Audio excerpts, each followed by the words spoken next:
Đấy là cô này cũ mà Bạn đây rồi cô. mà okay. Okay, you have seen the screen already.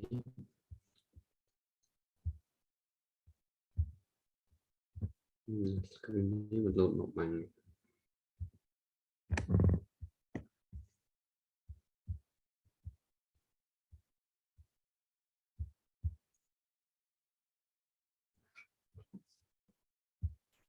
Okay, we continue our discussion on the topic. Okay, people who oversee the activity of others are responsible for setting goals in this organization are manager. Sometimes called administrator, especially it's not profit organization. និយាយរួមគឺអ្នកដែលអង្កេតមើលសកម្មភាពនៃបុគ្គលដទៃជាទូសម្រាប់ទទួលការខុសទទួលគ្រប់គ្រងដើម្បីធ្វើយ៉ាងណាសម្រាប់ឲ្យបានគោលបំណងរបស់ស្ថាប័នវាជាទូទៅចាត់ទុកថាជា manager បាទអញ្ចឹងទិសដៅសំខាន់មួយទៀតចំណុចទី2គេហៅថា management function តួនាទីនៃការគ្រប់គ្រងអញ្ចឹងប្រកាសណាស់វាក្រៅពី interpersonal skill management ហើយវាត្រូវការគេហៅថា management function តួនាទីនៃការគ្រប់គ្រងការពីដើមទសវត្សរ៍ទី20សតវត្សនៅសតវត្សរ៍ទី20គឺ French industrialist Henry Fayol wrote the all manager perform 5 management function: planning, organizing, commanding, coordination, and controlling.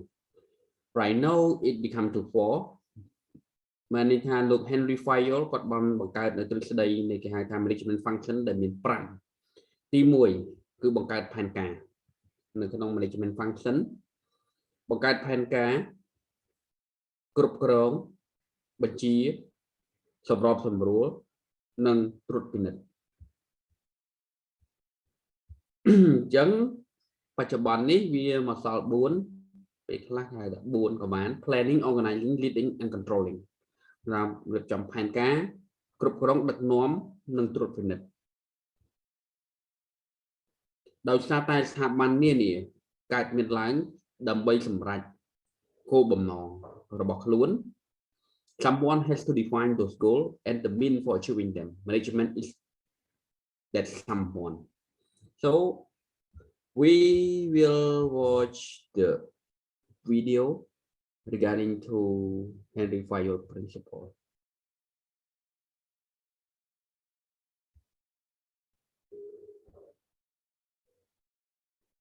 Yeah, found.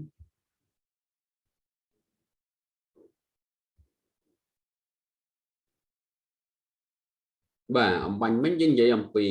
គេហៅថា management function អញ្ចឹង management function ឬក៏ហៅថា element of management តាមលោក Fayol ជា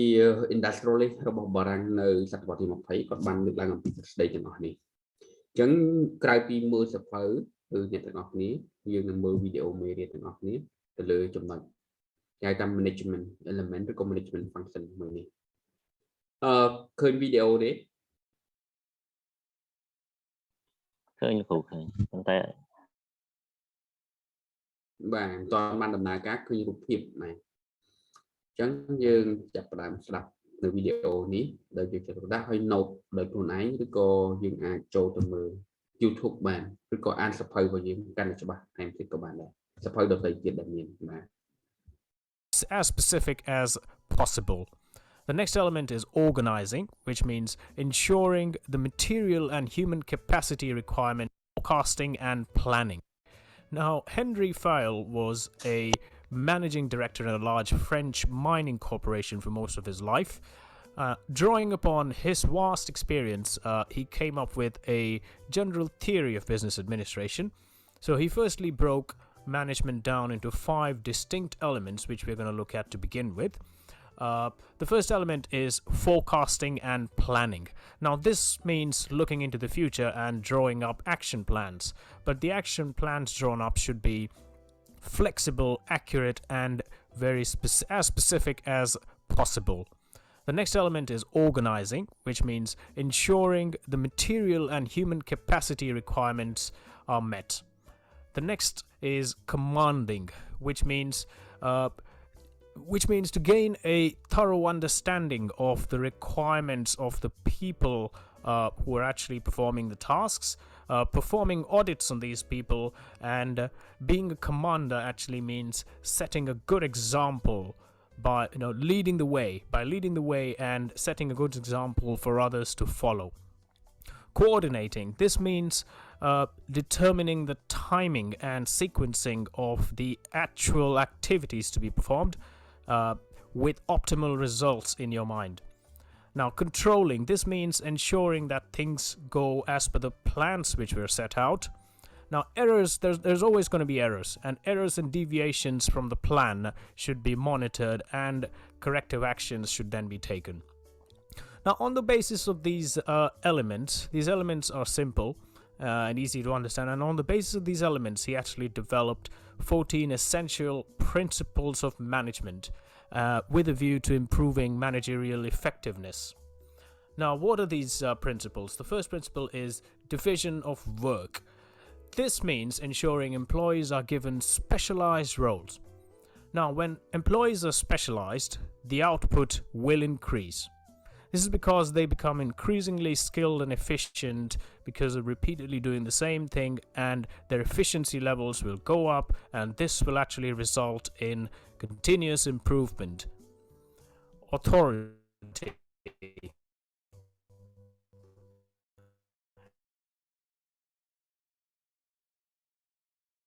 Managers must have the authority to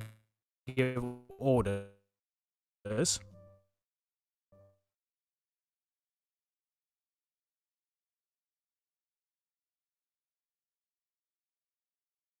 But they must also keep in mind, this is always a two-way equation. Employees obey orders if management provides good leadership. This is very relevant even in this day and age of technology and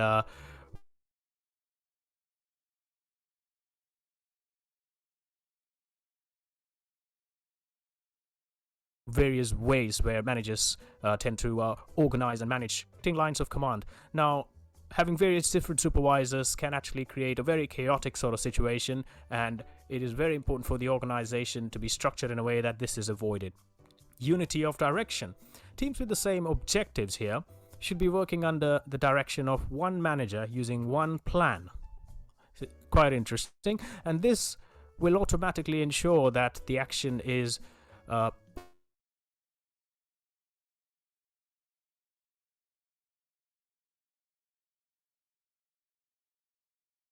coordinated. Okay, basically the interest of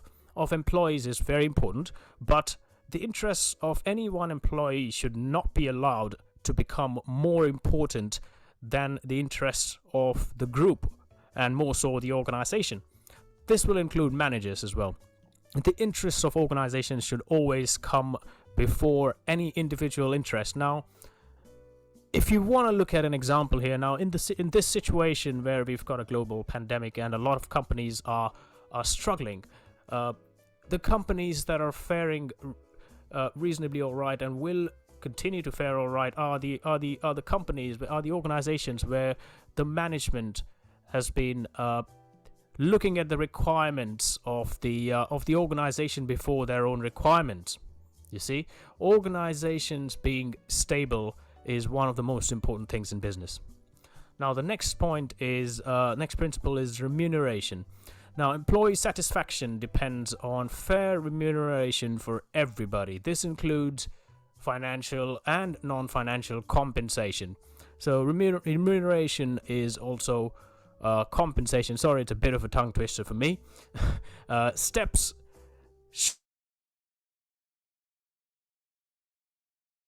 should be taken always to encourage any compensation system. So the system here should be designed in such a way that employees should receive fair amount of compensation, but the compensation should productivity provided by the employee.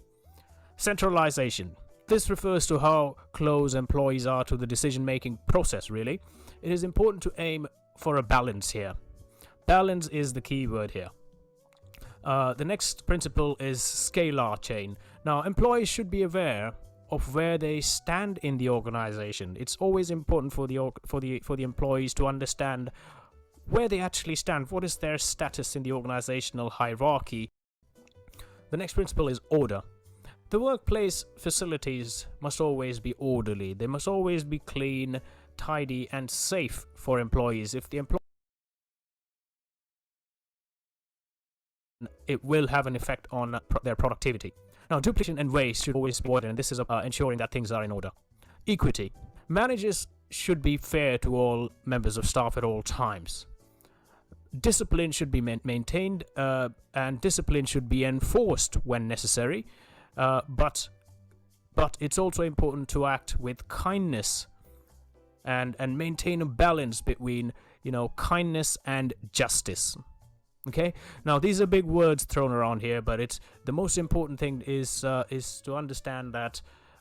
there must be a discipline that the employees are expected to follow, and if that discipline is not maintained, if people don't fall in line, then there has to be justice, but it has to be in a balanced way. You can't basically just hire and fire personnel. And that's the next point, really. Stability of tenure of personnel. Now, managers should strive to minimize employee turnover. Personnel planning and organizational stability should always be prioritized. So basically, point number 11 and 12 kind of go hand in hand with one another. Now, the next one is initiative. Employees should always be given the necessary level of freedom, really, to create and implement their plans. There should always be a chance, an opportunity for employees to actually exercise their free will in terms of their creative freedoms. Initiative can be a great source of organizational growth. Now, the last point is esprit de corps, which essentially means that organizations should strive to promote team spirit and unity. If people are united, their morales are high and they tend to enjoy their jobs, and this automatically leads to a higher level of employee satisfaction, and it ultimately leads to higher productivity levels. Okay, so those were the principles. Now it's very important to understand why Henry Fayol is quoted as one of the founding fathers of the administration schools that we have, the administration schooling system that we have today.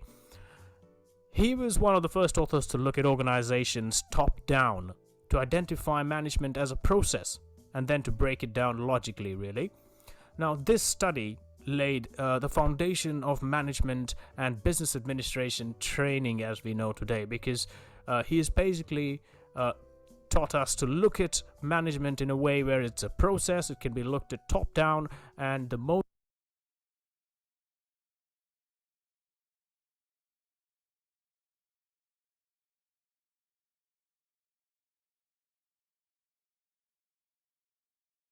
OK ទាំងអស់គ្នាបានមើលវីដេអូស្ដីអំពីទ្រឹស្ដីរបស់លោក Fayol ដែលខ្ញុំបាននៅក្នុងមេរៀនរបស់យើង Planning, Organizing, Leading and Controlling គាត់បានបែងចែកក្នុងការបញ្យល់គឺពាក្យថា Planning, Organizing, Commanding, Coordination and Controlling វីដេអូដែលយើងអាចមើលអំបញ្ញមិញគឺបានបញ្យល់អំពីសារៈសំខាន់នៃ Management Function អញ្ចឹងវាជាផ្នែកមួយនៃ OB ផងដែរដែលសិក្សាទៅលើ management function អញ្ចឹង OB វាសិក្សាច្រើនទៅលើ interpersonal skill, management function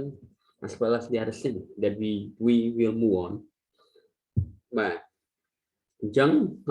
អ្នកទាំងអស់គ្នាអាចមានពេលដើម្បីស្រាវជ្រាវទៅលើ management ត្រឡប់មកវិញប្រសិនបើយើងរៀនហើយធ្លាប់រៀនអញ្ចឹងក្រៅពីចំណុចទាំងនេះwe can say in short, planning function encompasses defining and organization structure. Managers are also responsible for designing an organization structure. We call this function organizing.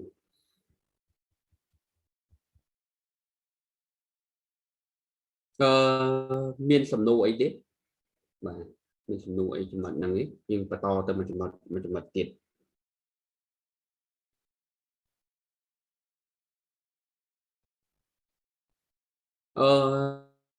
សំណួរសួរចង់ចេះអ្នកទាំងអស់គ្នាមានការយល់ដឹងភាសាអង់គ្លេសអាចស្ដាប់បានទេវីដេអូមិញ បានបើ30% បានប្រហែលដែរ ហើយ30% បើមាន subtitle គេតាម follow ទៅពេលបើ បាទចឹងយើងរៀនវាហើយយើងព្យាយាមមើលវាទៅដើម្បីបង្កើនចំណេះដឹងភាសាអង់គ្លេសរបស់យើងទៀតបាទមានផលប្រយោជន៍ពីរក្រៅពីដឹងពីមេរៀនយើងមានបន្ថែមជំនាញភាសាពីលើនោះទៀតអញ្ចឹងគេហៅថាតួនាទីនៃការរៀបចំផែនការហ្នឹងវាបានកំណត់ពីការកំណត់នៅរចនាសម្ព័ន្ធរបស់ក្រុមហ៊ុនរបស់អង្គការចាត់តាំងណាគេជាអ្នករៀបចំផែនការជាទូទៅអ្នកគ្រប់គ្រងគឺទទួលខុសត្រូវក្នុងការកំណត់គឺបានន័យថាកំណត់អំពីរចនាសម្ព័ន្ធការគ្រប់គ្រងអញ្ចឹងយើងហៅថាវាជា organizing function អញ្ចឹង planning បន្ទាប់ពី planning ហើយយើងត្រូវ organize តែចាត់ចែងគ្រប់គ្រងដោយរបៀបណាទៅលើបុគ្គលិករបស់យើងអញ្ចឹងនៅក្នុងទ្រឹស្ដីរបស់ Fayol ក៏បានលើកឡើងដល់ទៅ14ចំណុចនោះក្នុងវីដេអូដល់ទៅដែលបានបង្ហាញអំពីជំរឿប៉ុន្តែខ្ញុំយើងនិយាយទីនេះគឺយើងចង់និយាយតែសម្ដៅទៅលើគេហៅថា function ទាំង5ជាស្នូលធំហើយគាត់បានបង្កើត principle of management ទាំង14នោះគឺជារឿងដាច់ដライដើម្បីគេបំបែកវាតូចបានន័យថាការគ្រប់គ្រងវាគឺជាដំណើរការហើយដំណើរការដែល top down approach បានថាពីលើចុះមកក្រោមពីការបញ្ជាយ៉ាងដូចម្ដេចខ្លះហើយវាមានត្រូវមានគេហៅថាគោលការណ៍អីខ្លះដើម្បីឲ្យ management នឹងដំណើរការដោយរលូនដូចដែលយើងបានឃើញអំបញ្ញមិញនិយាយអំពីគេហៅថា remuneration ការបើកប្រាក់វិវត្តឬក៏ពាក់ព័ន្ធជាមួយវិន័យពាក់ព័ន្ធជាមួយនឹងបទបញ្ជាពាក់ព័ន្ធជាមួយនឹងការផ្ដួចផ្ដើមក៏ដូចជា equity សមភាពលក្ខណៈជាច្រើនចំណុចទៀតដើម្បីធ្វើឲ្យសាមញ្ញនឹងដំណើរការប៉ុន្តែនៅក្នុងចំណុចនេះពាក់ព័ន្ធជាមួយនឹងការគ្រប់គ្រងយើងហៅថា function management បន្តិចទៀតយើងទៅដល់ចំណុចដទៃទៀតពាក់ព័ន្ធជាមួយ visible ដែលជាចំណុចស្នូលសំខាន់នៅក្នុងការសិក្សាអំពី OB នេះអញ្ចឹងតាមពិតទៅ OB នេះអ្នកទាំងអស់គ្នាត្រូវតែព្យាយាមអានសភៅបន្ថែមទៀតក្រៅពី OB គឺអ្នកទាំងអស់គ្នាត្រូវមានចំណេះដឹងគេថាសិក្សាអំពី management principle of management អាចមើលត្រឡប់មេរៀនចាស់ដែលយើងធ្លាប់រៀនត្រឡប់មកវិញក្នុងការពីកម្រិតបញ្ញាបត្រទៅបាទ OB នេះគឺគេអត់រៀននៅក្នុងកម្រិតបញ្ញាបត្រទេគឺរៀនក្នុងកម្រិត Master ឬ PhD ដែលវាអ្នកទាំងអស់គ្នាត្រូវមានចំណេះដឹងពី principle of management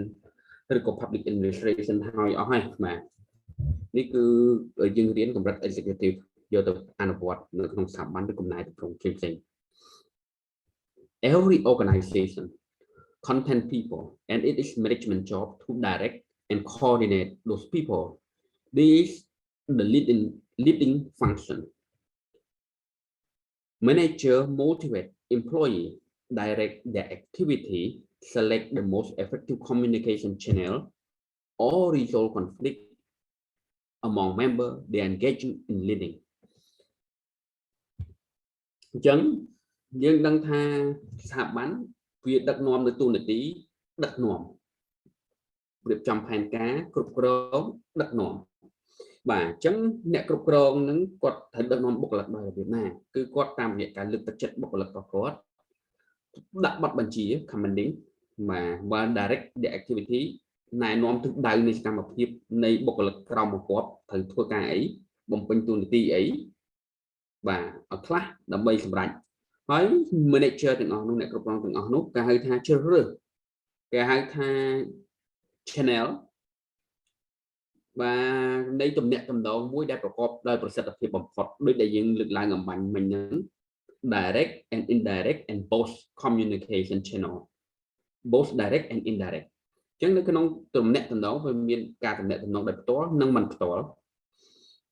បាទធ្វើយ៉ាងណាដើម្បីដោះស្រាយបញ្ហានៃចំនួនក៏ដូចជាបញ្ហានានាដែលកើតមានឡើងក្នុងចំណោមបុគ្គលិករបស់ខ្លួនអញ្ចឹង manager គាត់ involve ទៅក្នុងគេថាពាក់ព័ន្ធនៅក្នុងការងារដឹកនាំផងដែរ បាទដឹកនាំក្នុងកម្រិត management not in the level of leadership អញ្ចឹងវាមានកម្រិតរបស់វាបែបនេះទៅលើចំណុចនឹងគេហៅថា leading function អញ្ចឹងពាក់ព័ន្ធចំណុចមួយទៀតដែលសំខាន់មែនទែនក្រៅពី management function វាមានគេហៅថា management role តួនាទីរបស់អ្នកគ្រប់គ្រងអញ្ចឹងជាទូទៅទ្រឹស្ដីតួនាទីរបស់អ្នកគ្រប់គ្រងវាខុសពី management function លោក Mintzberg conclude that manager perform 10 different high interrelated roles or set of behavior. These 10 roles are primarily interpersonal,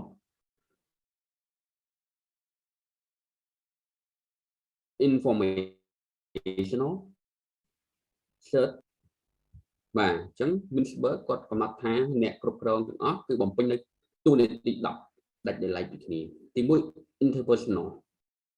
ភាសាបកប្រែមិនសូវច្បាស់ដែរលើចំណុចហ្នឹងគឺគេហៅថាអន្តរទំនាក់ទំនងដែលយើងនិយាយអំពីចំណុចទី1ពីសារៈសំខាន់ informational ការប្រមូលព័ត៌មានការគ្រប់គ្រងព័ត៌មានការចែកចាយនៃព័ត៌មានក្នុងចំណោមពីអ្នកក្រោមបង្គាប់ការប្រមូលការបែងចែកព័ត៌មានទៅកាន់ថ្នាក់ក្រោមនិងថ្នាក់លើក៏ដូចជានៅក្នុងចំណោម management level ផងដែរពាក់ព័ន្ធជាមួយការងារសម្រេចចិត្តនៅក្នុងការជ្រើសរើសបុគ្គលិកក្នុងការផ្ដល់ direction ឬក៏ការផ្ដល់ដូចផ្ដើមណាមួយជាដើម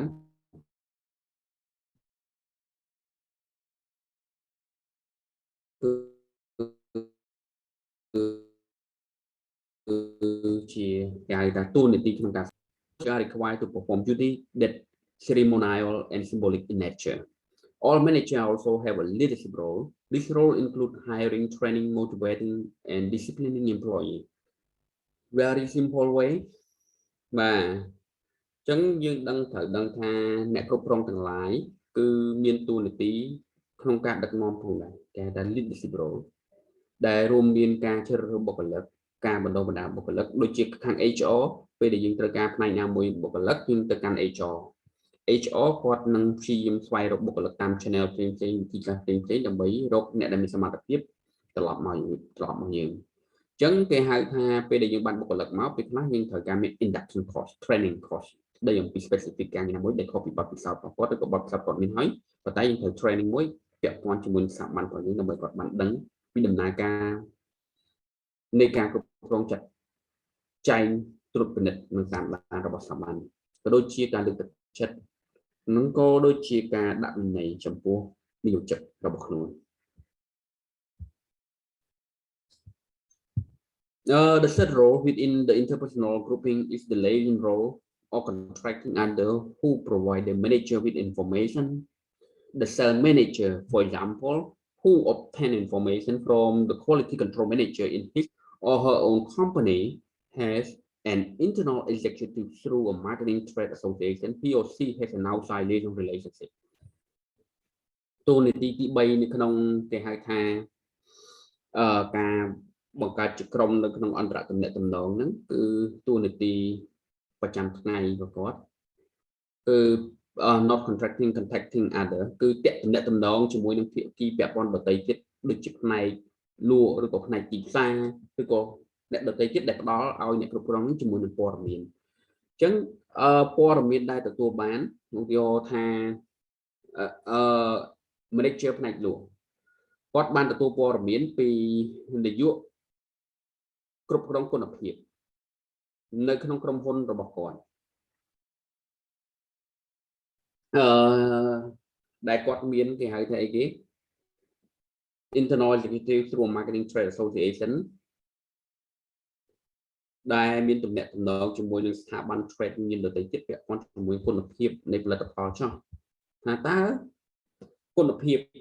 វាផលិតផលយ៉ាងម៉េចអញ្ចឹងរវាង department នៃផ្នែក sale ហើយនិង department ផ្នែក HR ឧទាហរណ៍ឬក៏ department ណាមួយ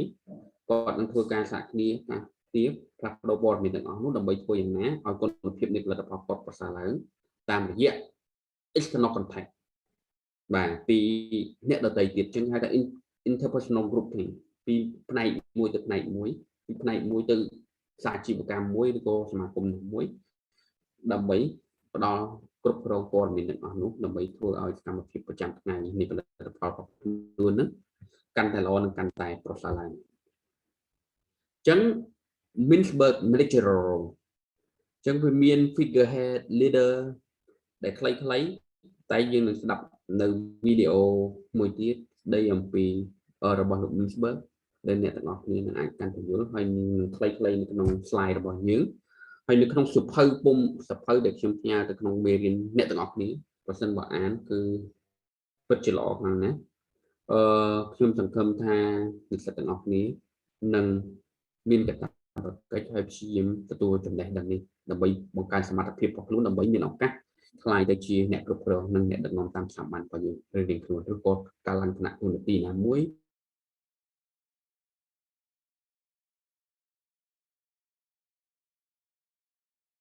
ដើម្បីយើងធ្វើការបានប្រសិទ្ធភាពនោះត្រូវមែនទែនហើយអត់មានឧទាហរណ៍ច្រើនទៀតដែលស្ថាប័នមានកំណត់ចឹងអ្នកទាំងអស់គ្នាត្រូវតែព្យាយាមស្រាវជ្រាវបន្ថែមអានបន្ថែមអញ្ចឹងយើងបន្តបាទយើងចូលទៅ file មែនប៉ុន្តែមិនមែន file ទេយើងទៅកាន់ Mintzberg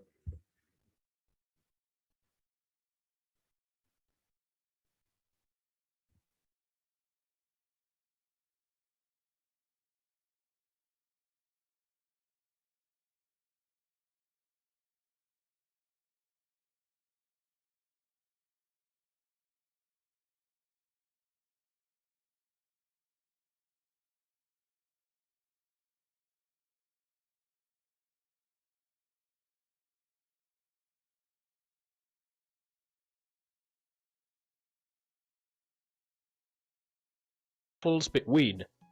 So this is how a manager can actually become a complete business person. So if we want to represent this graphically, we'd sort of like look at it as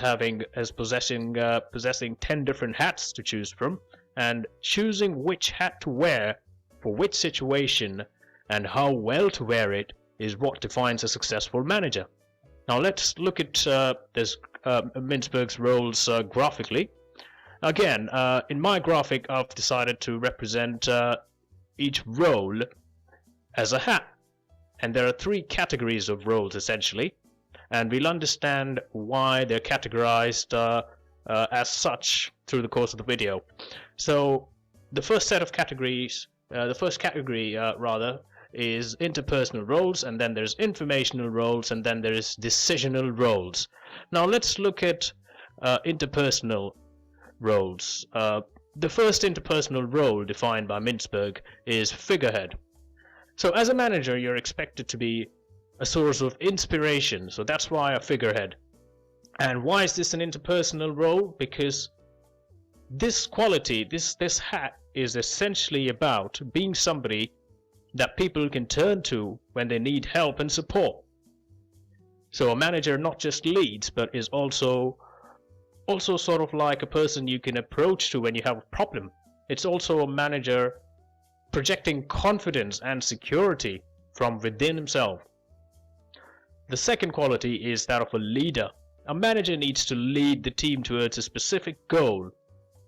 The team needs organizing and structuring so that members with specific skill sets get to do specific jobs and are also rewarded for the same. So it's not just about having the right people on the bus, it's also about using them wisely. The third skill is liaison. Now, again, it's quite easy to actually understand why this is all categorized under interpersonal, because again, liaison is all about communication, which is an interpersonal skill, and communication is critical for any manager's success. Liaison directs towards the ability to liaise with a variety of people, internal and external to the organization, and every successful manager knows how to do that well. The second category is informational. Full manager knows how ពាក់ព័ន្ធជាមួយនឹងផ្នែកមួយគេហៅ interpersonal category គេហៅថា interpersonal role គឺមានតួនាទីសំខាន់3សម្រាប់អ្នកគ្រប់គ្រងជា figurehead បានណា figurehead បានណាគឺជាប្រភពនៃការលើកទឹកចិត្តដែលបង្កើតនៅការទុកចិត្តក៏ដូចជាសុវត្ថិភាពទៅដល់អ្នកក្រមអាវ៉ាត់របស់ខ្លួនដែលអ្នកក្រមមករបស់ខ្លួនមិនថាថ្នាក់ទៀតថ្នាក់អីទេអាចទៅ approach ខ្លួនដើម្បីសុំជាយោបល់ឬក៏ direction បាទជា take care បាទនេះថាជាចំណុចស្នូលមួយដែលសំខាន់មែនទែន interpersonal category បានថាដែលអ្នករាល់គ្នានៅក្នុងស្ថាប័ននោះអាចស្វែងរកនៅយោបល់ស្វែងរកនៅដំណោះស្រាយពីថ្នាក់ដឹកនាំបានក្រៅពីតួនាទីជា figurehead គេហៅថាក្បាលម៉ាស៊ីនមួយទៀតគឺជាអ្នកដឹកនាំដែលត្រូវការដឹកនាំក្រុមដូចដែលនិយាយអំបញ្ញមិញហ្នឹងដើម្បីសម្រេចចក្ខុវិស័យឬគោលដៅរួមដែលបង្កើតឡើងរបស់អង្គភាពកិច្ចការប្រចាំថ្ងៃនៅក្នុង interpersonal relation ឬក៏ role ក្នុងការងារប្រចាំថ្ងៃហ្នឹងគឺពាក់ព័ន្ធជាមួយនឹងការធ្វើការទំនាក់ទំនងជាមួយនឹងមនុស្សផ្សេងៗគ្នានៅក្នុងស្ថាប័នឬក៏នៅក្រៅស្ថាប័នដូចជាយើងមានស្ថាប័នមួយយើងទៅទំនាក់ទំនងជាមួយស្ថាប័នដទៃទៀតដើម្បីដឹងថាតើដំណើរការយ៉ាងម៉េចខ្លះអាចមានកិច្ចសហប្រតិបត្តិការយ៉ាងម៉េចបាទផ្សេងៗជាដើមនេះគេហៅថា interpersonal role របស់ manager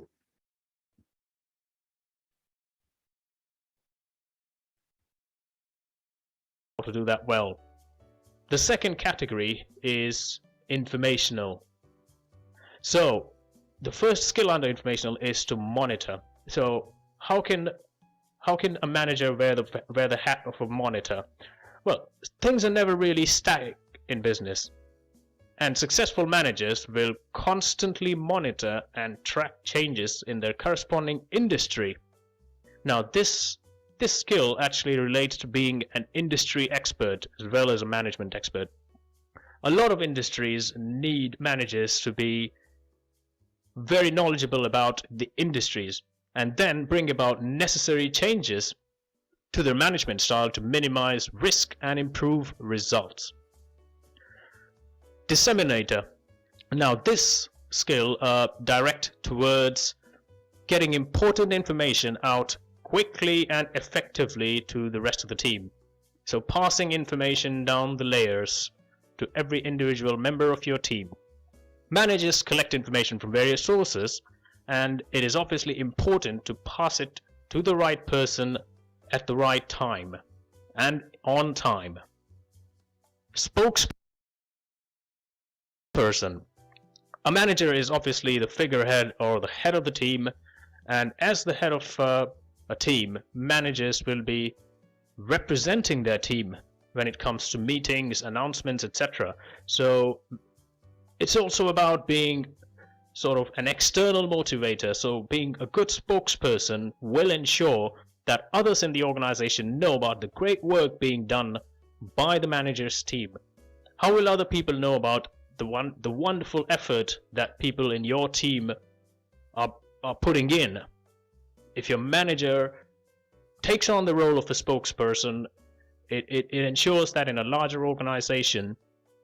other management teams, other units, or the board of directors understands that here is a team,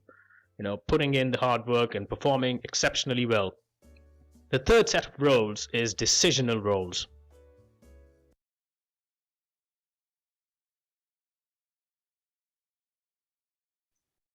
Okay តួនាទីទី2ធំដែលមាន3 category informational category informational role as in our textbook you can learn more and understand more in a business executive in a business world that you can understand in a real perspective okay ពាក់ព័ន្ធជាមួយនឹង informational role នៅក្នុងសភៅគុំរបស់យើងអ្នកទាំងអស់គ្នានឹងអាចអាននៅគេហៅថាបរិបទឧទាហរណ៍នៅក្នុង management ធំបានកាន់តែទូលំទូលាយនៅពេលដែលយើងអានសភៅអញ្ចឹងសូមទៅអានសភៅហើយអាន case study នីមួយៗដើម្បីយើងបានយល់កាន់តែស៊ីជម្រៅបន្ថែមទៀតអញ្ចឹងគ្មានការរៀនណាដែលគេហៅថាទទួលបានយ៉ាងត្រង់ក្រៅពីបន្ថែមនៃការស្រាវជ្រាវទេប៉ុន្តែចំណុចនៅក្នុង informational category នេះគឺវាមាន3សំខាន់គឺទី1គឺតាមដាន monitor disseminator ជាអ្នកផ្សព្វផ្សាយ spokesperson ជាអ្នកនាំពាក្យអញ្ចឹងនៅក្នុង informational នេះគឺជាទូទៅ manager គាត់ត្រូវតែតាមដានត្រួតពិនិត្យអង្កេតនៅការផ្លាស់ប្ដូរជាទៀងទាត់ជាប្រចាំនៅក្នុងវិស័យឧស្សាហកម្មឬក៏ផ្នែកមួយដែលស្ថាប័នរបស់គាត់ឬអង្គភាពរបស់គាត់ដែលកំពុងធ្វើការអញ្ចឹងឧទាហរណ៍ថាយើងកំពុងតែធ្វើការនៅក្នុងវិស័យធនាគារដូចមានបុគ្គលិកមួយចំនួនធ្វើការវិស័យធនាគារអញ្ចឹងតើអ្នកគ្រប់គ្រងគាត់ត្រូវធ្វើម៉េចអំពីការផ្លាស់ប្ដូរក្នុងវិស័យធនាគារបច្ចុប្បន្នវាមានធនាគារប្រមាណនៅលើទីផ្សារដែលបានចុះបញ្ជីនៅក្នុងធនាគារនៃកម្ពុជាតើវាមានមីក្រូហិរញ្ញវត្ថុយ៉ាងដូចនេះមីក្រូហិរញ្ញវត្ថុប្រមាណនៅក្នុងទីផ្សារហ្នឹងតើ policy ដែលចេញពីធនាគារជាតិនៃកម្ពុជាមានការផ្លាស់ប្ដូរយ៉ាងដូចម្តេចខ្លះឆ្លើយតបជាមួយនឹងគោលនយោបាយរបស់រដ្ឋាភិបាលពាក់ព័ន្ធជាមួយនឹង fiscal policy របស់ក្រសួងសេដ្ឋកិច្ចនិងហិរញ្ញវត្ថុចំណែកឯធនាគារជាតិនៃកម្ពុជាកំពុងតែធ្វើការពាក់ព័ន្ធជាមួយ monetary policy គោលនយោបាយរូបិយវត្ថុការគ្រប់គ្រងនៅអតិផរណានៅអត្រាប្តូរប្រាក់និងចរន្តសាច់ប្រាក់ក៏ដូចជាការកំណត់កម្រិតនានារបស់ប្រតិបត្តិការធនាគារដែលកំពុងអនុវត្តហើយធនាគារនីមួយៗបានកំពុងតែអនុវត្តនៅរបៀបផ្ដល់កម្ចីការដោះស្រាយនៅគេហៅថាបំណុលអាក្រក់យ៉ាងដូចម្តេចក្នុងស្ថានភាពក្នុងវិបត្តិ COVID ឧទាហរណ៍បាទអញ្ចឹងគាត់ត្រូវតែដឹងអំពីថាតើធនាគារជាដៃគូរបស់គាត់បានប្រើគោលនយោបាយឯខ្លះក្នុងផ្ដល់ឡូនកាន់អតិថិជនក៏ដូចជាការដោះស្រាយបំណុលដែលមានបញ្ហាឆ្លើយតបជាមួយនឹង policy របស់រដ្ឋាភិបាលនានាអញ្ចឹងវាជារឿងសំខាន់ដែលគាត់ត្រូវតែត្រួតពិនិត្យតាមដានហើយនឹងអង្កេតនៅការផ្លាស់ប្ដូរជាទៀងទាត់ជាប្រចាំឲ្យបានដឹងថាតើវិស័យនេះវាប្រែមុខមកទៅណាក៏ដូចជានៅក្នុងស្ថាប័នរដ្ឋផងដែរតើស្ថាប័ននីមួយៗគេបានធ្វើអីខ្លះវាមានការវិវត្តយ៉ាងម៉េចហើយដើម្បី upgrade នៅគុណភាពអប់រំផ្នែកអប់រំចុះតើប្រទេសក្នុងតំបន់គេប្រើអីខ្លះនៅក្នុងដំណាក់កាល COVID នេះក្នុងការរៀនសូត្រដើម្បីរក្សាគុណភាពដើម្បីបង្កើនគុណភាពតើគេមានវិធានការយ៉ាងម៉េចគឺយើងត្រូវ monitor អំពីគេហៅថា action របស់យើងហើយដើម្បីឆ្លើយតបបន្ទាប់មកគឺយើងក្រោយពីទទួលព័ត៌មានទាំងអស់នោះគឺយើងនឹងឲ្យអ្នកគ្រប់គ្រងគឺត្រូវតែមានតួនាទីជាអ្នកផ្សព្វផ្សាយនៃព័ត៌មាន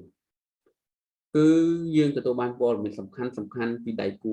ភាគីពាក់ព័ន្ធនានាយ៉ាងឆាប់រហ័សហើយផ្សព្វផ្សាយវាយ៉ាងមានប្រសិទ្ធភាពបំផុតទៅកាន់ team ក្រុម management របស់យើងក៏ដូចជាបុគ្គលិកក្រុមអាវ៉ាត់របស់យើង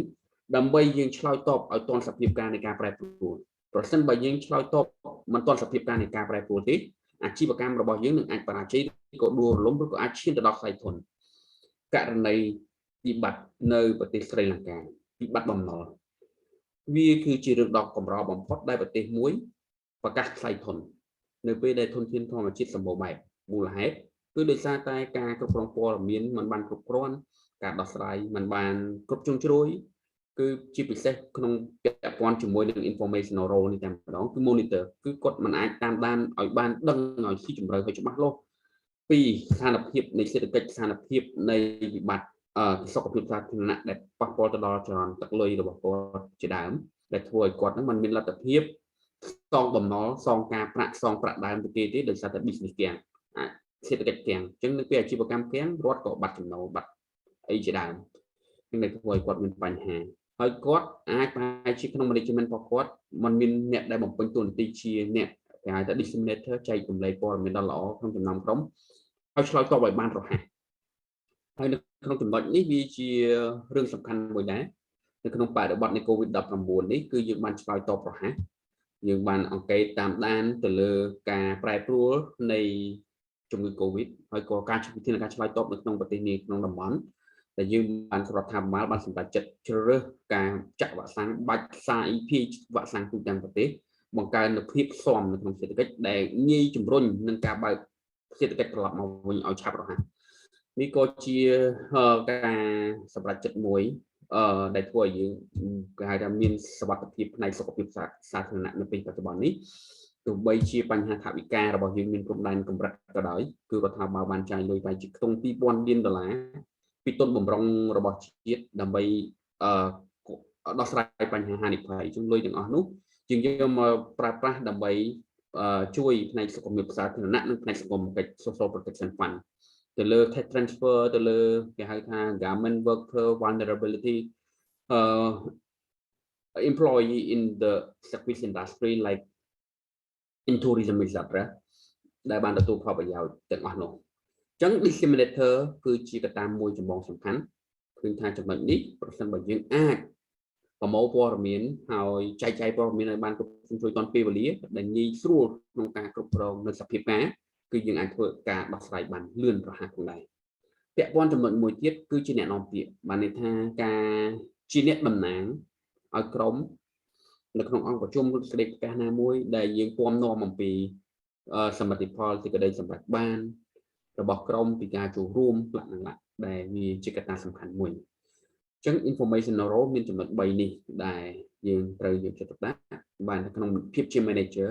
គឺយើងជាអ្នកត្រួតពិនិត្យតាមដាននៅរាល់សកម្មភាពដែលកើតឡើងនៅក្នុងអង្គភាពហើយយើងជាអ្នកបែងចែករំលែកនៅសកម្មភាពព័ត៌មានដែលបានកំពុងកើតឡើងទៅកាន់សមាជិកនៃ management អ្នកក្រុមអាវ៉ាត់ដទៃទៀតហើយយើងក៏ជាអ្នកនាំពាក្យរបស់ស្ថាប័នដើម្បីផ្សព្វផ្សាយទៅខាងក្នុងនិងខាងក្រៅស្ដីអំពីសមិទ្ធផលលទ្ធផលសម្រេចបានជាភាពជោគជ័យជារួមរបស់ស្ថាប័នផងដែរដើម្បីជំរុញនៅភាពជោគជ័យកាន់តែធំឡើងនេះគេហៅថា informational role category អញ្ចឹងយើងបន្តទៀត or the board of directors understands that here is a team, putting in the hard work and performing exceptionally well. The third set of roles is decisional roles. And the first skill here is the skill of an entrepreneur. Managers often need to think like entrepreneurs in terms of quickly solving problems, thinking of new ideas, and these are the things that could move their team forward. And successful managers often tend to have creative bursts or crazy idea meetings. And again, these are entrepreneurial skills that managers need to hold. Disturbance handler. Obviously, now, disturbance handler, it's quite obvious to understand why a disturbance handler is a decisional role, because decisions need to be taken. Now, what's the situation here? Getting back on track after a problem arises is important to long-term productivity. Disturbances, by the way, could be in the form of disagreements within the team or a bigger problem outside the team, and a manager needs to be capable of handling such disturbances. Resource allocator, next skill. Resources could include the available raw materials, manpower, etc. And resources are often limited in an organization, and it's therefore one of the most important qualities of a manager to utilize resources efficiently and avoid wastage. Negotiator, the next skill. Negotiation here implies not just negotiating in terms of outside deals, bringing in more business, but also getting buy-in for ideas and the overall vision of a project from team members. So it's always important to ensure that your team is bought into the concept before everybody else. The challenge is to negotiate through such challenges and continue making progress for the team and for the organization. Okay, so these were the roles or the hats that managers need to wear successfully in order to be successful.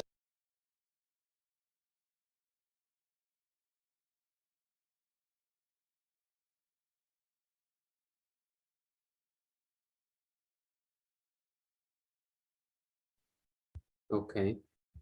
we stop share a little bit. We come to our theme for reflection and discussion on what we have learned already. While functional management and principle of management, as well as Minsberg role of management. អញ្ចឹងបាទលោកគ្រូអ្នកគ្រូទាំងអស់គ្នាចាប់បានចំណុចអីខ្លះខ្ញុំចង់បានដឹងអំពី perspective អ្នកទាំងអស់គ្នា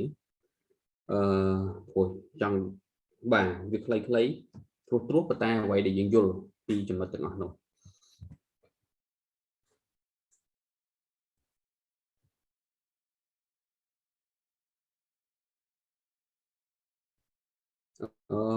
វាសនា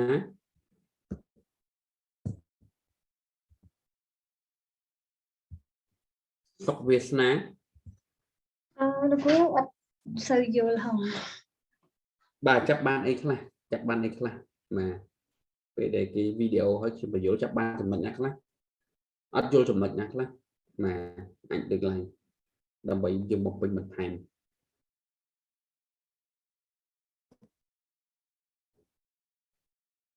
ខ្ញុំអត់តហ្នឹងគូចាំមើល script របស់លោកគ្រូតាមក្រោយទៀតសិនលោកគ្រូព្រោះមិនតាមអត់តអាភាសារបស់វាហ្នឹងវាលឿនអញ្ចឹងលោកគ្រូ បាទ ហើយខ្ញុំចាំមើលតាម script វាតាមក្រោយទៀត អូខេបាទអញ្ចឹងអាចស្ដាប់គ្នាយើងបន្តដើម្បីអ្នកដែលយល់បាទជួយចែករំលែកបាទសំអល់ ជាស្ដីគ្រូដោយសារខ្ញុំនៅតាមផ្លូវជិះម៉ូតូត្រឡប់ទៅកន្លែងវិញអញ្ចឹងដូចអីខ្លាចប៉ូលីសបាត់មើលបិទទូរស័ព្ទដាក់ទៅកងកប៉ៅខ្ញុំអាចសុំឲ្យយឺតតិចឲ្យគេមុនទៅខ្ញុំដល់កន្លែងខ្ញុំអាចមានអ្វីចែកលេងចូលរួមបាទ អូខេប៊ុនលី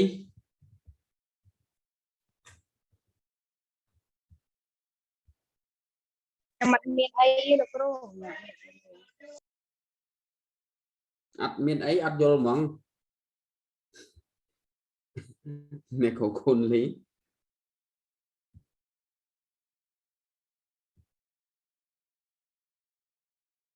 អត់មានអីហ្នឹងបានថាអត់យល់ទាំងអស់តែម្ដងឬក៏អ្នកគ្រូអត់មានអីបន្ថែមបានដើម្បីបាទបំពេញបាទ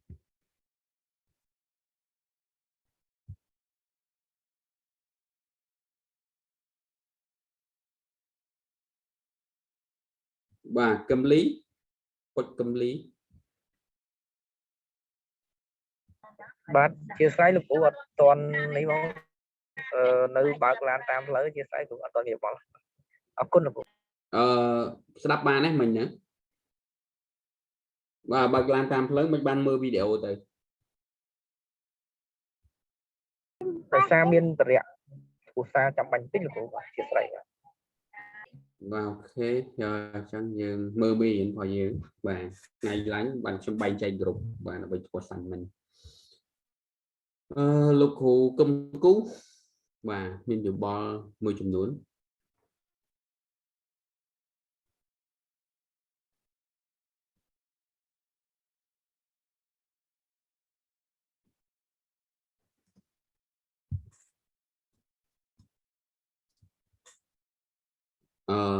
ហេងចំគូ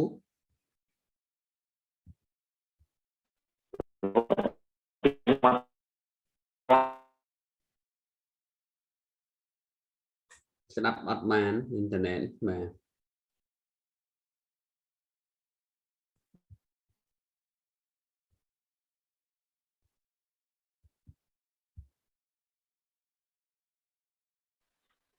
បាទអត់អីទេយ៉ាងខ្ញុំអ៊ីនធឺណិតជាង អូខេមានអនឡាញមានបញ្ហាខ្លះអូខេខ្ញុំផ្ញើ link ដើម្បីយើងមើលបន្ថែមទៀតតែគ្រាន់តែចង់ reflect នៅវីដេអូដែលយើងបានមើលអ្វីដែលខ្ញុំបានបញ្យល់ថាតើយើងយល់កម្រិតណាមានចំណុចអីដែលត្រូវបន្ថែមបាទយើងអត់ចង់ឲ្យតែចប់ហើយទៅទេបាទខ្ញុំចង់ reflection យ៉ាងហោចណាស់យល់បានចំណុចសំខាន់ធំមួយចំនួនអរគុណច្រើនចឹងត្រឹមថាលោកគ្រូអ្នកគ្រូទៅមើលវីដេអូបន្ថែមទៀតមើលសភៅរបស់យើងលោកសុភ័ណ្ឌឬក៏លោកសម្បត្តិក៏បានដែរបាទជំរាបសួរគ្រូហើយជំរាបសួរ បាទជ័យបាទ បើតាមវីដេអូនេះគឺយល់បានខ្លះលោកគ្រូមិនមែនថាយល់បានខ្លះគឺខ្ញុំចាប់បាននៅចំណុចសំខាន់មួយចំនួនវីដេអូនេះគឺនិយាយអំពីការទូរទស្សន៍នៃការគ្រប់គ្រងដែលមានសារៈសំខាន់ហើយយល់ពីរបៀបនៃការគ្រប់គ្រងមួយទៀតនេះគឺគេបញ្យល់ពីអំពីរបៀបនៃការគ្រប់គ្រងធ្វើយ៉ាងម៉េចឲ្យមានប្រសិទ្ធភាពហើយនៅក្នុងនេះដែរគឺវាបាន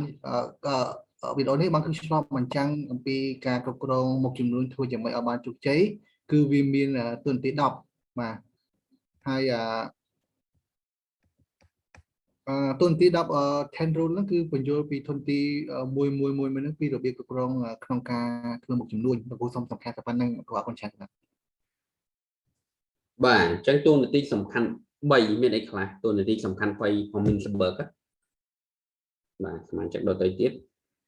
គឺ interpersonal skill តួនាទីសំខាន់3 interpersonal skill វាមាន3 figurehead leader and liaison មាន3ហ្នឹងហើយតួនាទីធំទី2 informational skill មានតួនាទីខ្លះ monitor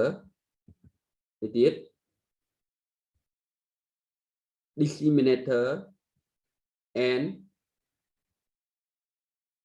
spokesperson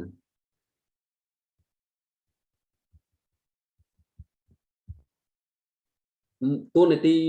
ធំទី3មានអីគេ decision skill គឺថាតួនាទីសម្រាប់ចិត្តគឺត្រូវមានជំនាញសម្រាប់ចិត្តអញ្ចឹងវាមានអីខ្លះ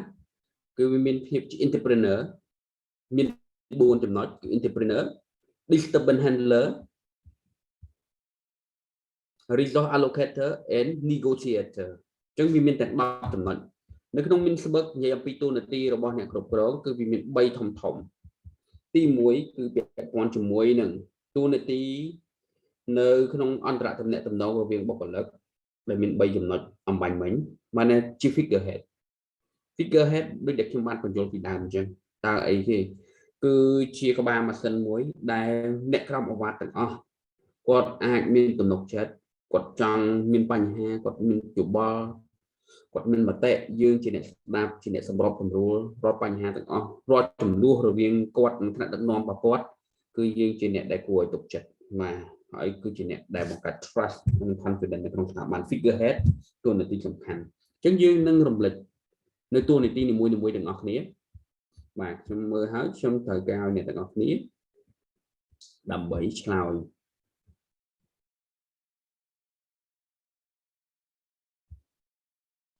បាទអញ្ចឹងវា figurehead ហ្នឹង symbolic head បានន័យថាដូចជាបើសិនរដ្ឋាភិបាលវិញការពីចំនួនគេហៅថាប្រមុខរដ្ឋចំនួន10សម្ដេចព្រះនរោត្តមសីហនុអញ្ចឹងគាត់ជាគេហៅ head of state ជា figurehead របស់ប្រទេសនៅពេលដែលបកនយោបាយឆ្លោះគ្នាមានវិបត្តិជាប់ទាំងនយោបាយគឺបកនយោបាយទាំងអស់ហ្នឹងដែលមិនអាចសម្របសម្រួលបានគាត់ទៅរកព្រះមហាក្សត្រគាត់ក្នុងនាមជា figurehead ជា head of state គាត់ក៏ប្រជុំនៃបកនយោបាយជំនាន់មុនមានពេជ្រមាន CPP មានសំរងស៊ីផារី3ចូលប្រជុំគ្នាអញ្ចឹងទៅដើម្បីដោះស្រាយបញ្ហាជាប់ទាំងនយោបាយនៅក្នុងប្រទេសដើម្បីឲ្យរដ្ឋាភិបាលមួយកាត់ចេញឡើងលក្ខណៈអញ្ចឹងអាហ្នឹងគេហៅថា figurehead របស់ប្រទេសបាទ interpersonal skill ដែលត្រូវចាំបាច់បើសិនជាស្ថាប័នអគ្គនាយកឆ្លោះគ្នាមានបញ្ហាគេឆ្លោះផលប្រយោជន៍ឬក៏ឆ្លោះរឿងការងារអញ្ចឹងរដ្ឋមន្ត្រីនៃអង្គភាពស្ថាប័នហ្នឹងគាត់ក៏អញ្ជើញអគ្គនាយករបស់គាត់មកដើម្បីជជែកគ្នាថាត្រូវបែងចែកទូនាទីមិនជន់ការងារមិនឬក៏ reward លុយ budget ទាំងមិនដើម្បីគាត់សម្របសម្រួលរវាងអគ្គនាយកដ្ឋាននីមួយៗដែលមានអគ្គនាយកនីមួយៗទូខុសត្រូវដើម្បីដោះស្រាយការងារហ្នឹងព្រោះបើសិនក្នុងក្របខ័ណ្ឌរដ្ឋាភិបាលក្រសួងឆ្លោះគ្នាតែទៅណាទៅនាយករដ្ឋមន្ត្រីមក figurehead ហ្នឹងគឺនាយករដ្ឋមន្ត្រីអញ្ចឹងនាយករដ្ឋមន្ត្រីក៏ហៅគណៈរដ្ឋមន្ត្រីទៅប្រជុំហើយក្រសួងនេះជាន់ដែនសមត្ថកិច្ចគ្នាគួរតែបកគោលការងារហ្នឹងឲ្យមកក្រសួងខ្ញុំហិរញ្ញវត្ថុគួរក្រសួងខ្ញុំជាអ្នកអនុវត្តអីអញ្ចឹងទៅអាហ្នឹងគេហៅថាតួនាទីរបស់ figurehead ឲ្យសាមញ្ញងាយយល់ជប់ស្ដាប់leader មេដឹកនាំគឺទទួលខុសត្រូវ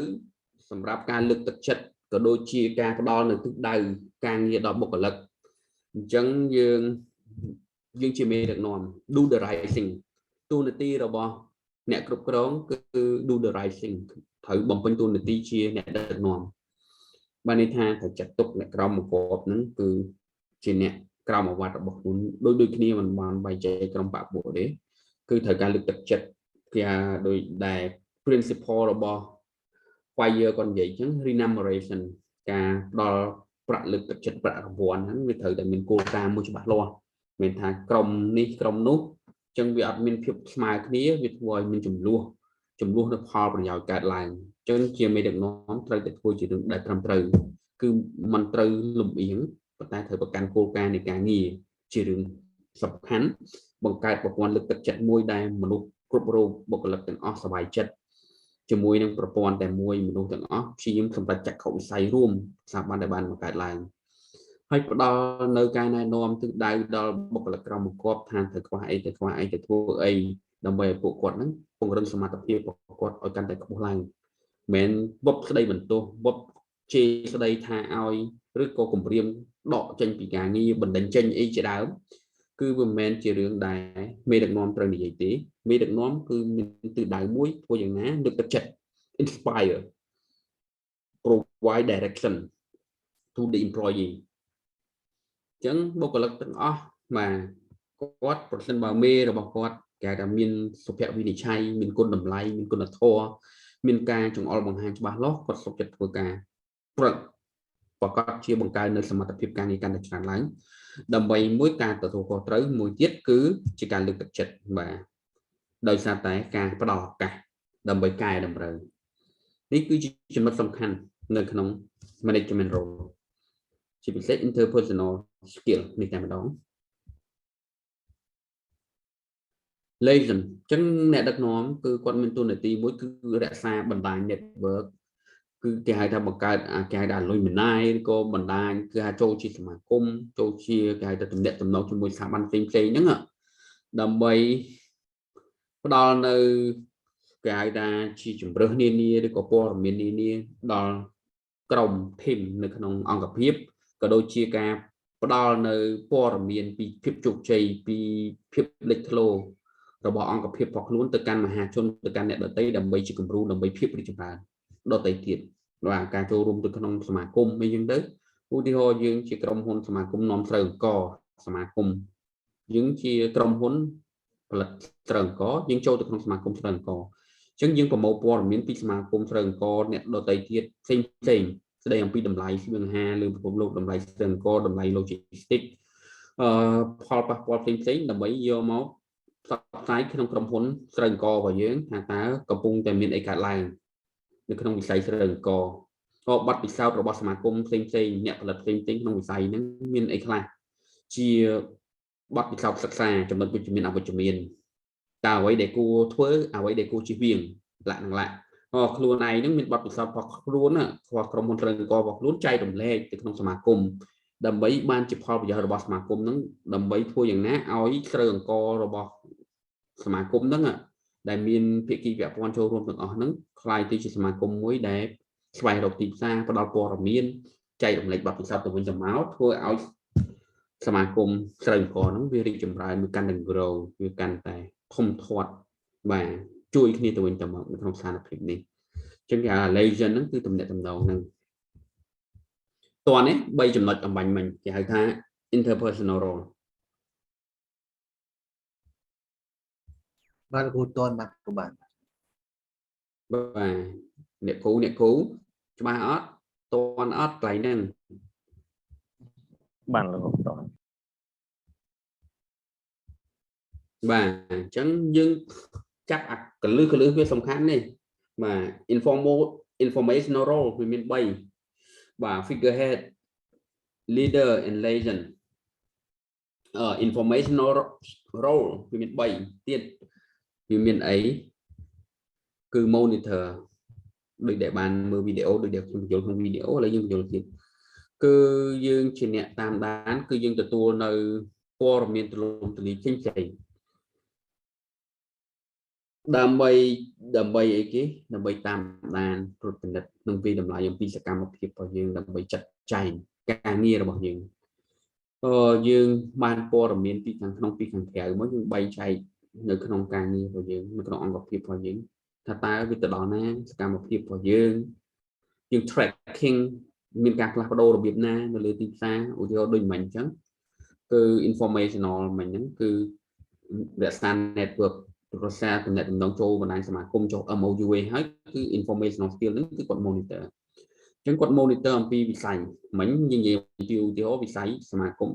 ក្រុមហ៊ុនស្រូវអង្គ ដែលចូលទៅក្នុងសមាគមឥឡូវហ្នឹងគាត់ monitor អំពីការផលិតរបស់គាត់អញ្ចឹងតើផ្នែកផលិតរបស់គាត់តើគាត់មានស្រូវប្រមាណមានកប្រមាណតើឃ្លាំងរបស់គាត់ហ្នឹងអាចស្តុកបានប្រមាណស្រូវប្រមាណតោនកប្រមាណតោនទីផ្សាររបស់គាត់មានតម្រូវការអត់មានអ្នកបញ្ជាទិញមកអត់នៅក្នុងខែនេះក្នុងត្រីមាសនេះមានប្រមាណមកពីប្រទេសណាតំបន់ណាស្រុកណាភូមិណាគាត់ត្រូវដឹងអំពីចំណុចនឹងចរន្តនៃព័ត៌មានអញ្ចឹងប្រសិនបើគាត់ទទួលថាឥឡូវយើងមានការបញ្ជាទិញកើនឡើងឥឡូវមានការបញ្ជាទិញកើនឡើងប៉ុន្តែសមត្ថភាពឃ្លាំងស្តុកស្រូវរបស់យើងសមត្ថភាពម៉ាស៊ីនកិនស្រូវរបស់យើងមានកម្រិតតែយើងគួរធ្វើយ៉ាងដូចម្ដេចព័ត៌មានដែលគាត់ទទួលបានហ្នឹងគាត់ចែកទៅ cross center របស់គាត់ sector របស់គាត់ខាងផលិតខាងម៉ាស៊ីនកិនស្រូវខាង field ខាងកសិករដែលខាងប្រមូលផលស្រូវមួយខាងកិនមួយទៀតគេថាស្រូវអត់ខ្វះទេប៉ុន្តែខ្វះអង្គដោយសារតែកិនវាអត់ទាន់អញ្ចឹងយើងទៅធ្វើម៉េចអញ្ចឹងខាងរោងម៉ាស៊ីនហ្នឹងគាត់ត្រូវសហការឬក៏ transfer ក្នុង production line ហ្នឹងទៅក្រុមហ៊ុនដទៃទៀតឬមួយក៏គាត់បន្ថែម production line ម្ដងគាត់ធ្វើពីរពេលព្រឹកនិងពេលថ្ងៃឥឡូវហ្នឹងគាត់បន្ថែមមកពេលទៀតរហូតដល់ពេលយប់ពេលល្ងាច one shift more អញ្ចឹងតើវាយ៉ាងម៉េចអញ្ចឹងអា monitor នេះគឺជារឿងសំខាន់នៅក្នុងប្រព័ន្ធការងារមិនថាវិស័យអាជីវកម្មវិស័យការងាររាជការសាធារណៈណាក៏ដោយគឺគេហៅថា monitoring បាទតន់អត់ឡើង monitor មិញហ្នឹងបាទលោកគ្រូតន់លោកគ្រូខ្ញុំសុំសួរលោកគ្រូបាទលោកគ្រូinformation skill ហ្នឹងយើងដោយលោកគ្រូមានភាសាមួយហ្នឹងបាទយើងគួរតែដឹងថាអ្នកតំបន់ហ្នឹងគឺមានអ្នកទេក្នុងស្តុកមានអីវ៉ាន់ឯខ្លះឬក៏មានព័ត៌មានឯខ្លះទាក់ទងជាមួយនឹងស្ថាប័នអញ្ចឹងយើងគួរតែ transfer ទាំងអស់ហ្នឹងយើងគួរតែធ្វើក្នុងមួយខែហ្នឹងប្រហែលដងលោកគ្រូបាទទៅបើជាការប្រសាលោកគ្រូអរគុណច្រើនបាទអាហ្នឹងអាស្រ័យទៅលើ planning របស់ក្រុមហ៊ុនទេអញ្ចឹងក្រុមហ៊ុនគាត់ពេលដែលគាត់នេះគេមាន sell unit បាទអញ្ចឹងមាន production unit អញ្ចឹង production គាត់ត្រូវដឹងហើយថាតើរដូវណាជារដូវប្រមូលផលហើយ capacity នៃការផលិតប៉ុណ្ណាផ្នែកលក់តើមានការបញ្ជាទិញកម្រិតណាអតិថិជនចាស់តើមានអតិថិជនថ្មីដែរឬទេsell prediction របស់ផ្នែកនីមួយអញ្ចឹងពេលគេធ្វើខ្លះគេអត់ធ្វើតាម ad hoc អ្វីដែលកើតឡើងហើយមកធ្វើទេគេត្រូវមានផែនការអញ្ចឹង sell prediction sell projection របស់ខ្លួនណាបាទតែខ្លួនអាចប៉ុណ្ណាសម្រាប់បានប៉ុណ្ណាអញ្ចឹងសម្រាប់ការងារទាំងអស់នោះវាគឺជាបន្ទាប់មកបានគេទៅប្រជុំផ្នែកទាំងអស់ហ្នឹងចូលទៅដល់ប្រជុំ management អញ្ចឹង leader គាត់ប្រមូលទទួលព័ត៌មានពី direction ពីផ្នែកនីមួយគាត់កំណត់ចក្ខុវិស័យដើម្បីរៀបចំផែនការគ្រប់គ្រងដឹកនាំនិងត្រួតពិនិត្យ4 management function អំបញ្ញមិញនេះហើយគួរតែធ្វើបែបណាគឺវាការពិតសកម្មភាពហ្នឹងគេធ្វើជាទៀងទាត់ប៉ុន្តែគេមានផែនការរបស់គេផែនការប្រចាំឆ្នាំផែនការប្រចាំឆ្នាំគេបែងចែកជាផែនការប្រចាំត្រីមាសប្រចាំឆមាសហើយនិងសកម្មភាពប្រចាំខែ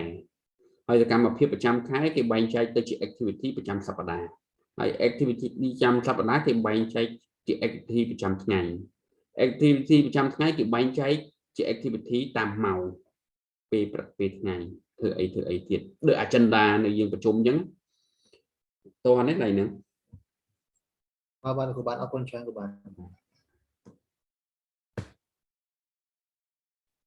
បាទតួនាទីមួយទៀតគេហៅថា disseminator អ្នកផ្សព្វផ្សាយគឺយើងផ្ទេរនៅព័ត៌មានដែលទទួលបានពីខាងក្រៅឬក៏ពីបុគ្គលិកដទៃទៀតទៅកាន់សមាជិករបស់ស្ថាប័នរបស់យើងដើម្បីម្នាក់ទទួលបានព័ត៌មានអំពីទីផ្សារអញ្ចឹងយើងជាអ្នក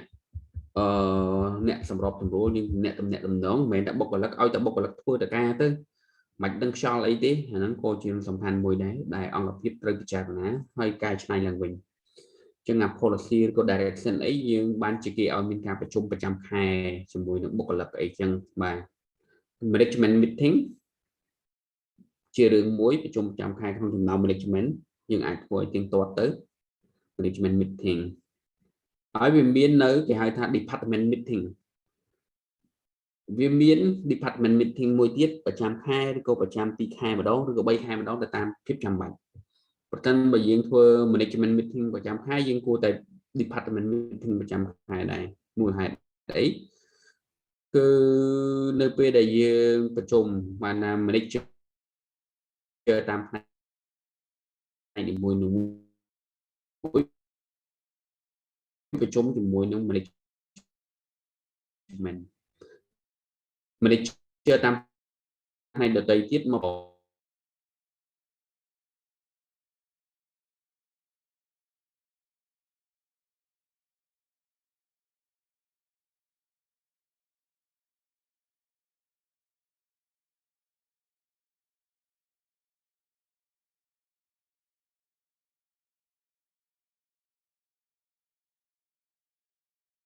គេហៅថា department meeting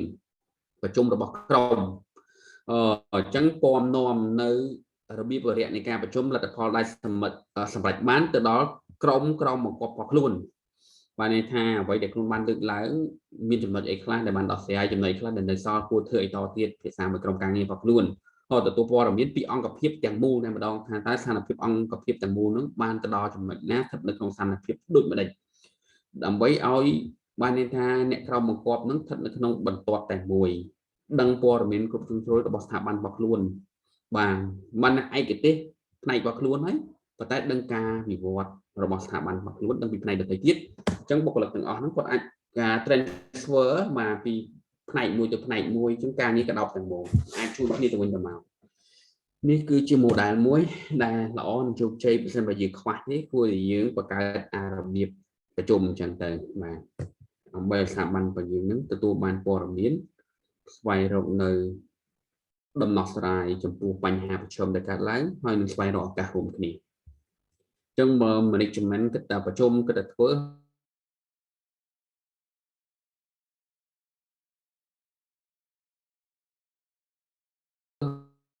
ហើយអ្នកអនុវត្តអត់ដឹងខ្យល់អត់ដឹងអីផងហើយតែ off board បាទ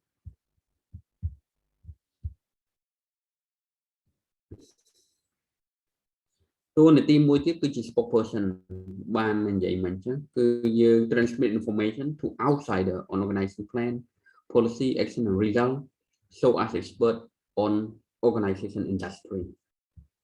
យើងជាតំណាងឲ្យឧស្សាហកម្មរបស់យើងឧទាហរណ៍យើងជាអ្នកដឹកនាំយើងតំណាងឲ្យក្រុមហ៊ុនរបស់យើងចូលក្នុងសមាគមស្រូវអង្គបាញ់យើងក្រុមហ៊ុនស្រូវអង្គយើងចូលសមាគមស្រូវអង្គអញ្ចឹងយើងជាអ្នកនាំពាក្យឲ្យស្ថាប័នរបស់យើងទាំងមូលក្នុងសមាគមហ្នឹងអញ្ចឹងយើងផ្ដល់នូវព័ត៌មានស្ដីអំពីផែនការ policy action result ដែលត្រឡប់មកដែលទទួលបានហ្នឹងហើយយើងជា expert នៅក្នុងវិស័យហ្នឹងដើម្បីចែករំលែកបទពិសោធន៍ទៅកាន់សមាគមហើយយើងជាអ្នកទទួលនៅព័ត៌មានពីសមាគមពីអ្នកផ្គត់ផ្គង់ពីអ្នក supplier ពីអ្នកផលិតដទៃទៀតដើម្បីយកមកផ្សព្វផ្សាយក្នុងស្ថាប័នរបស់យើង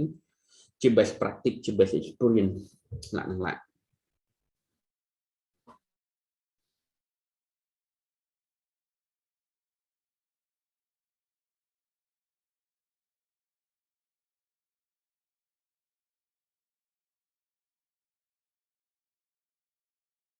បាទ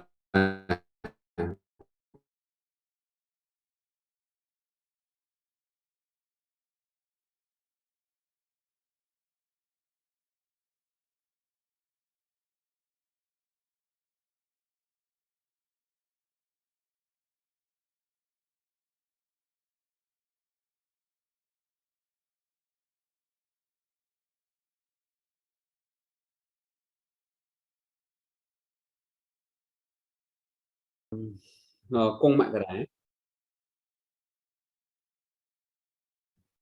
ពិតរដងយើង screenshot ក៏បានដែរមានខាងណា screenshot ដាក់ចូលក្រុមមកចឹងមក screenshot នេះខ្ញុំសុំហៅវត្តមានតែម្ដងកុំឲ្យពិបាកគង់មករា